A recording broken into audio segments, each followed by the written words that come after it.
Hello friends, नमस्कार। आप सबका स्वागत है डॉक्टर शंकर वेट वर्चुअल क्लासेस में। आज हम लोग डिस्कस करेंगे कि कैटल एंड बफलो में अगर बर्न का केस आता है, यानी कि गाय भैंसों में जलने का केस आता है, तो उसका किस तरह से मैनेजमेंट करेंगे और उसका एलोपैथिक ट्रीटमेंट और उसका सपोर्टिव मेडिसिन या होम्योपैथी में इसका क्या बेहतर से बेहतर इलाज है, इस वीडियो के माध्यम से हम लोग आज चर्चा करने वाले हैं। तो मैं आपको बता दूं कि गर्मी के दिनों में आग लगने की संभावना बहुत ज़्यादा होती है और पशु बाड़े में अगर आग लग जाती है तो बहुत ही भयावह कंडीशन होता है।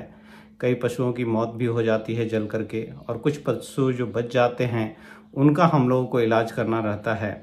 पशुओं को जनरली बाड़े में बांध के रखा जाता है और पूरे बाड़े में अगर किसी भी तरह से आग लग जाती है तो फिर वो भाग नहीं पाते हैं और वहीं बेचारों की जल करके कईयों की मृत्यु हो जाती है। जो बच जाते हैं उनको तत्कालिक क्या इलाज करना है और किस तरह से अप्रोच लेना है, अगर आप ये डिटेल में जान लेंगे तो आपके क्लिनिकल प्रैक्टिस में ज़रूर इम्प्रूवमेंट मिलेगा। तो मैं बता दूं कि जैसे कि जो बर्न होता है, डिग्री ऑफ बर्न में उसको बताया जाता है।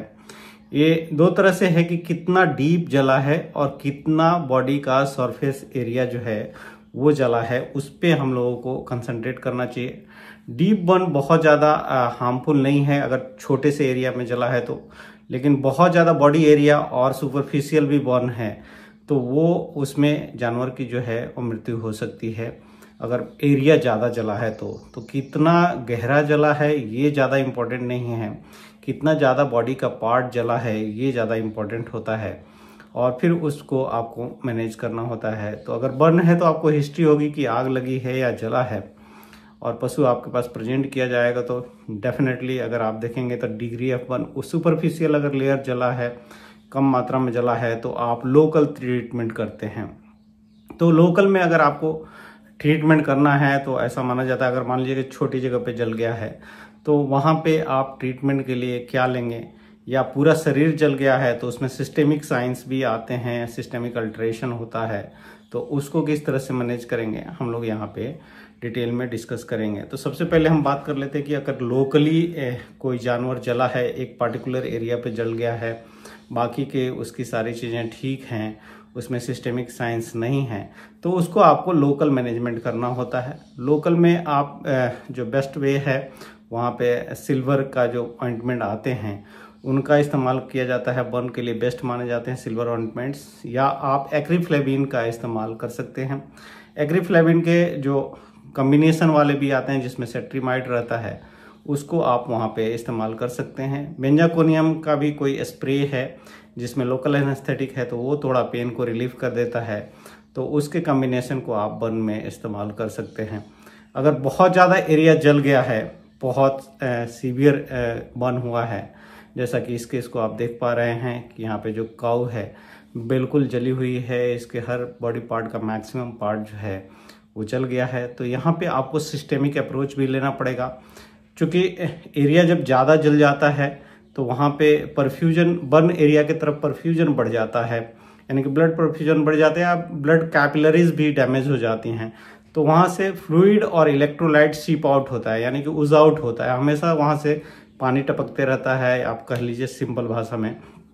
तो वहाँ से बॉडी का फ्लूइड जो है वो लॉस होते रहता है और एनिमल जो है उसके चलते हाइपोवोलेमिक शॉक में चला जाता है, इलेक्ट्रोलाइट मिसबैलेंस में चला जाता है। तो अगर बॉडी फ्लूइड मेंटेन करना है तो पहला काम आपको करना है कि क्रिस्टलोइड जो फ्लूइड आते हैं, जो मल्टीपल इलेक्ट्रोलाइट वाले होते हैं, उनका आपको इस्तेमाल करना चाहिए। यहाँ पे आप आरएल ले सकते हैं, डेक्स्ट्रोइनोसलाइन भी आप ले सकते हैं। रिंगर्स लैक्टेट में आपको कैल्शियम भी मिल जाता है, पोटेशियम भी मिल जाता है और बाकी के इलेक्ट्रोलाइट भी मिलते हैं। बर्न के केसेस में हमेशा देखने को ऐसा मिलता है कि जो इलेक्ट्रोलाइट मिसबैलेंस होता है उसमें पोटेशियम डाउन रहता है, उसमें फॉस्फोरस डाउन रहता है, उसमें मैग्नीशियम डाउन रहता है, कुछ केसेस में आपको कैल्शियम भी डाउन मिल सकता है। यानी कि इन चारों का कॉम्बिनेशन आपको सपोर्ट में लेना चाहिए अगर आपके पास कोई सिस्टेमिक बर्न का केस मिला है तो। इलेक्ट्रोलाइट के साथ साथ आप देखेंगे तो इसमें एल्बुमिन का भी लॉस होता है। एक्चुअली फ्लूइड जब यूज आउट होता है तो बॉडी का प्रोटीन जो है वो लॉस होता है और यहाँ पे आपको एल्बुमिन का सपोर्ट देना होगा, अदरवाइज डिपेंडेंट पार्ट में एडिमा होने लगता है, सूजन आने लगता है और अल्टीमेटली जो एनिमल है वो शॉक में और ज़्यादा जाने के चांसेस बढ़ जाते हैं। तो शॉक से उसे अगर निवारना है तो पहले आपको क्रिस्टलोइड देना चाहिए, यानी कि आप डेक्स्ट्रोज नॉर्मल सलाइन दे दें, उसके बाद रिंगर्स लैक्टेट दे दें, दोनों का कॉम्बिनेशन अच्छे से हाइड्रेट कर लें एनिमल को। उसके बाद आप प्लाज्मा वॉल्यूम एक्सपांडर का भी इस्तेमाल कर सकते हैं। मार्केट में कई नाम से आता है, आदमी में भी प्लाज्मा वॉल्यूम एक्सपांडर आते हैं जो हिमासिल के नाम से आता है, वेटनरी में वेट प्लाज्मा के नाम से आता है। उसको अगर आप सपोर्टिव देंगे तो एनिमल जो है वो शॉक में नहीं जाएगा। तो यहाँ फ्लूइड और इलेक्ट्रोलाइट का आप बैलेंस कर लेंगे और एनिमल को शॉक में जाने से बचा लेंगे अगर वो सीवियरली बर्न का केस है तो।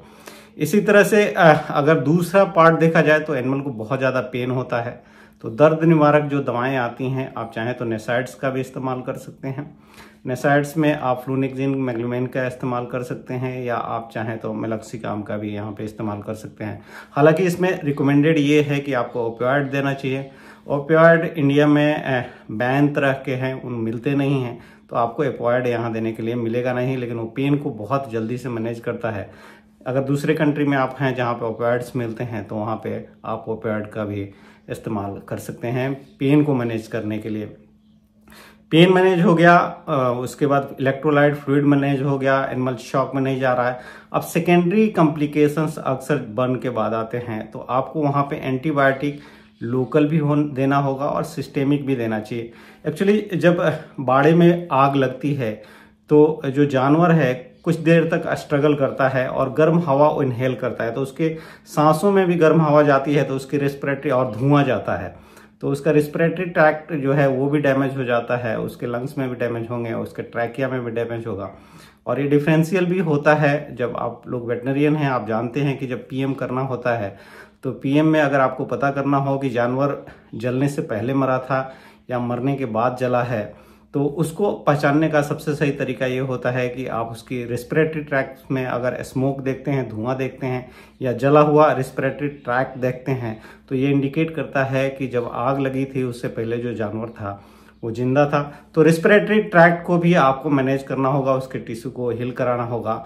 और यहाँ पे सेकेंडरी बैक्टीरियल इन्फेक्शन होने के बहुत ज़्यादा चांसेस रहते हैं, तो जो सॉफ्ट टिश्यू में एंटीबायोटिक काम करता है उसका यहाँ पे इस्तेमाल करना चाहिए। हालांकि स्किन के लिए जो एंटीबायोटिक देखा जाए तो यहाँ पे आप लिंकोमाइसिन का इस्तेमाल करते हैं, लेकिन छोटे जानवरों के लिए उसका इस्तेमाल किया जाता है। आप एंड्रोफ्लॉक्सासिन का इस्तेमाल कर सकते हैं, यानी कि फ्लोरोकिनोलॉन का कोई भी एंटीबायोटिक है उसको आप यहाँ लेंगे तो वो बेहतर होगा। फ्लोरोकिनोलॉन में आप ओफ्लॉक्सासिन ले सकते हैं, एंड्रोफ्लॉक्सासिन ले सकते हैं, मार्बोफ्लॉक्सासिन ले सकते हैं। थोड़ा कॉस्टली अगर है तो मॉक्सीफ्लॉक्सासिन भी लिया जा सकता है। यहाँ मैं कहूँगा कि अगर आप एंड्रोफ्लॉक्सासिन यूज करें, उसमें भी एंड्रोफ्लॉक्सासिन में जो सिंगल शॉट आते हैं एंड्रोफ्लॉक्सासिन जो 72 आवर्स के बाद रिपीट किए जाते हैं, लॉन्ग एक्टिंग यानी कि जो होते हैं, उनका इस्तेमाल करें तो आपको बार बार एंटीबायोटिक देने की आवश्यकता नहीं होगी। यहाँ पे क्रोनिक इन्फेक्शन होने वाला है, क्रोनिक मैनेजमेंट होने वाला है, लंबे समय तक आपको ट्रीटमेंट करना है, इसलिए यहाँ पे आप लॉन्ग एक्टिंग एंटीबायोटिक का सिलेक्शन कर सकते हैं, वो आपको फायदेमंद होगा। तो एंटीबायोटिक अगर आपको सिलेक्ट करना है तो वहाँ पे आपको फ्लोरोकिनोलॉन ग्रुप का आपको एंटीबायोटिक यहाँ पे सिलेक्ट करना चाहिए। बॉडी जला है तो वहाँ टॉक्सिन भी बहुत ज़्यादा रिलीज होता है या मायोलाइसिस होती है, तो मायोग्लोबिनूरिया होता है, किडनी फेलियर के भी केसेस हो सकते हैं। तो इन सारी चीज़ों को देख करके जो सपोर्टिव मेडिसिन है उसमें आपको हमेशा टिश्यू हीलिंग वाले जो सपोर्टिव मेडिसिन आते हैं उनका इस्तेमाल करना चाहिए। आपको एंटीऑक्सीडेंट का इस्तेमाल करना चाहिए। एंटीऑक्सीडेंट में आप यहाँ एस्कॉर्बिक एसिड का इस्तेमाल कर सकते हैं, वो बेहतर होगा और वो हीलिंग में काफ़ी मदद करता है। लीवर पे वर्कलोड बहुत ज़्यादा बन जाता है तो आप लीवर टॉनिक भी ऐड कर लें तो जल्दी से रिकवरी मिलती है, जानवर जो है चारा जल्दी से पकड़ने लग जाता है। मैं जैसे कह रहा था कि अगर बर्न बहुत ज़्यादा है तो क्रीम तो लगाना ही है। आप पेट्रोलियम जेली जो भी आते हैं जैसे वैसलीन हो गया या कोकोनट ऑयल हो गया, उसको आप लोकली अगर बॉडी पे लगाते हैं तो रिकवरी के चांसेस बढ़ जाते हैं और एनिमल जो है वो शॉक में नहीं जाता है, वुंड हीलिंग फास्ट हो जाता है। इसी तरह से अगर डैमेज की बात की जाए तो होम्योपैथी किस तरह से ट्रीटमेंट करना है, तो होम्योपैथी जब भी हम लोग बर्न की बात करते हैं, यानी कि यहाँ इंजरी है, तो एक्यूट इंजरी जब भी होता है तो होम्योपैथी का एक ड्रग है जिसे आर्निका कहा जाता है। तो आर्निका का 30 CH पोटेंशियल आप यहाँ पे फर्स्ट मेडिसिन यूज करेंगे। ये सिस्टमिक साइन जितने भी हैं, दर्द है, बर्न है, ब्लिस्टर है, इन सारी चीज़ों में उसको रिलीफ दिलाएगा। यानी कि जब भी कोई एक्सीडेंट होता है तो वहाँ पे हमेशा ही आर्निका को सिलेक्ट किया जाता है। और आर्निका एक बहुत ही बेहतरीन दवा है होम्योपैथी में, जो कि इंजरी को हील कराने में या इंजरी के कॉम्प्लिकेशन को रोकने में बहुत मदद करता है। तो अगर कोई जल गया है पहला, अगर आपके पास केस है, तो होम्योपैथी से आप ट्रीटमेंट करना चाहते हैं तो आर्निका का 30C या 30 CH पोटेंसी जो कहते हैं उसको आप ले सकते हैं। लोकल बर्न हुआ है जहाँ पे ब्लिस्टर बने हैं तो उसके लिए आप एपिस मेलिफिका आता है। जानवरों में जनरली 30 CH पोटेंसी को ही लिया जाता है और उसको उसके नाक पे या उसके जीभ पे डाल सकते हैं। 5 से 10 बूंद अगर डालते हैं तो उसका इफेक्ट आने लग जाता है। आप डेली आर्निका को भी दे सकते हैं। लोकल होम्योपैथी का भी इस्तेमाल किया जा सकता है। लोकल में अगर आप देखेंगे तो होम्योपैथी में 2 ड्रग है जो बहुत ही इम्पोर्टेंट है बर्न और इस तरह के स्किन जो इंजरी है उनको हील कराने के लिए। उसमें एक तो आपको कैलेंडुला आता है, दूसरा हाइपेरिकम करके आता है। ये दोनों ही कैलेंडुला पॉट मैरीगोल्ड जो फ्लावर होता है उसका बना होता है। हाइपेरिकम परफोलियडम एक हर्ब है जिसका इस्तेमाल हमेशा ही वुंड हीलिंग के लिए किया जाता है।